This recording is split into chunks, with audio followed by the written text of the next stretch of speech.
محمد اسماعیل نام کے شخص جو کہ ملک شام کے رہنے والے تھے، سعودی میں رہتے تھے، مسجد نبوی اور مسجد قباء کے درمیان وہ رہتے تھے، اور وہاں پر ان کی خدمت تھی۔ خدمت یہ تھی کہ جتنے بھی حج کرنے والے یا عمرے کی نیت سے آنے والے لوگ ہوتے تھے، زائرین ہوتے تھے، وہ سب کو اپنے ہاتھوں سے چائے اور قہوہ پلایا کرتے تھے۔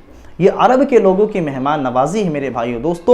عرب کے لوگ اچھائیاں نہیں دیکھتے ہیں، اس کی برائی کو ٹارگٹ کر کے پھیلانا شروع کر دیتے ہیں، لیکن ان کی اچھائیوں کو لوگ بیان نہیں کرتے۔ منافق والے اعمال ہیں کہ اچھائی کو چھوڑ دیتے ہیں اور برائی کو لوگوں کے درمیان عام کرتے ہیں۔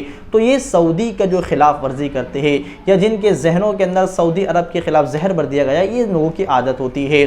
تو ان کی تقریباً 94 یا 96 سال 96 ان کی ایج تھی، اس عمر تک انہوں نے خدمت انجام دی۔ اب ان کے انتقال کے بعد اس فریضے کو ان کے بیٹوں نے سنبھالا ہے، اور اب ان کی وفات کے بعد ان کے بیٹے اسی جگہ پر زیارت کرنے والوں کو عمرہ کے لیے آنے والے لوگوں کے لیے وہ وہی انتظام کر رہے ہیں جو ان کے باپ نے کیا ہے۔